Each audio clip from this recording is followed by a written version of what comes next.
I think if the UPSC exam is a waste of time, then so is wanting to become a professional cricketer, so is wanting to become a professional actor, and basically anything that requires a very high degree of work, of motivation, determination, and anything which entails you having to overcome a large portion of the competition, then becomes by definition a waste of time, which is obviously an absurd conclusion, because the very definition of success is that you have been able to outshine your competition, because without that you are mediocre, and when you define success, you define it by some exceptional qualities. Now, as far as the UPSC is concerned, it has become a bit of a rational hobby, and when you hear a statement like that, you do sometimes feel that there is some truth in it, and there is some truth in it, but the truth in it is very little, and it isn't, I think, worth extrapolating. It's not worth generalizing at all. The UPSC, I believe, is a waste of time only for those people who have over-invested in it without thinking too much about their own over-investment. Sometimes, and if you have actually seen the journey of people who spend 2, 3, 4, 5 years, you won't say such a thing, because you will realize that the reason they over-invested is because they were so close to the goal. And it was a risk worth taking. You should also never forget that when people take the risk for the UPSC, they take it at a time when the risk can be taken in life. In your 20s is the only time that a risk like that can be taken, and so therefore the risk was taken. And even if it did not work out, one can go back and life continues beyond that. And in most cases, life goes on better because you've learned so much. It does something which the academic, educational, conventional system does not do. It forces you to open your mind, forces you to think. There is absolutely no way around it. With the end of it, you are a different person, and your thinking is entirely different from what other people are. In a room, you stand out, and that amounts to something.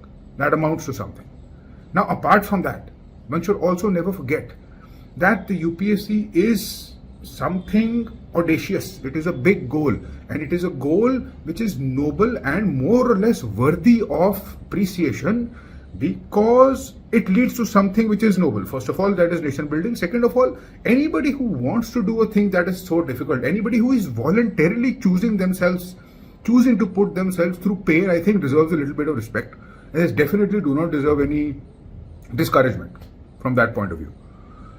I think such a behavior should be encouraged. As far as the youth of our country is concerned, it seems to me, when I see this entire craze for the UPSC, and there is a craze, it is almost like a national hobby. When I see this craze, I do not see that as a problem. I see that as a good sign, because you see, the youth of our country is interested in something intellectual, something difficult.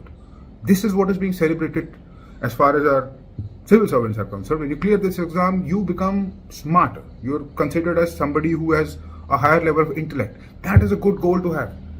The same youth could as well and just as easily be influenced by cryptocurrency or something which is quick money, or something which is a get rich quick scheme sort of thing. But that is not what they're wanting to put themselves through, is it? Moreover, the examination process is so rigorous that it will filter out very ruthlessly, and it doesn't allow you to waste too much time. You only end up wasting time in it when you are highly committed. And if you are highly committed in something, then it is not a waste of time, is it? It means you've exercised yourself, you pushed yourself, and what comes out of it is definitely not in your hands. Regardless of whether you did the UPSC or not, something or the other would have happened to you in life. And if that had not worked out, in hindsight, you can conveniently say, or somebody can come up and conveniently say that it was a waste of time. But this is not a good piece of advice, is it? Doesn't encourage you, doesn't add any value to you, doesn't even give you any alternative options.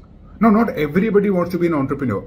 Not everybody wants to be something which is different. Most people want to be a civil servant, and I think the reason that they want to be civil servants, for the most part, is they see that there is a gap. They see that there is a gap between governance and where the governance can be, and they want to bridge that gap.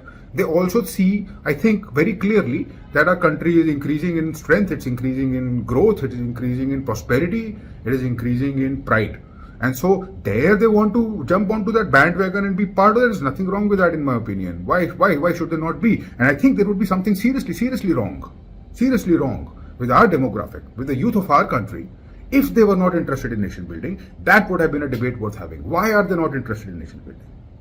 If they are interested in it now, whether they are attracted by the social media a little bit or not, cannot discount the fact that if they are getting into it, they are putting themselves through voluntary pain, anxiety and stress. And I believe those are the signs of a highly motivated person who will end up doing something or the other big in life, and that is the type of person I would like to see. Such a type of person in the civil services. I see no absolutely problem with that, and I do believe that aspirations are to be buffered. The risk has to be buffered, and more intelligent way can be chosen around it. You don't have to spend too many years in it. There has to be a way around it. There has to be limited time in which you invest it. But aspiring for something big, something good, something large, something difficult is, in my eyes, a sign of respect.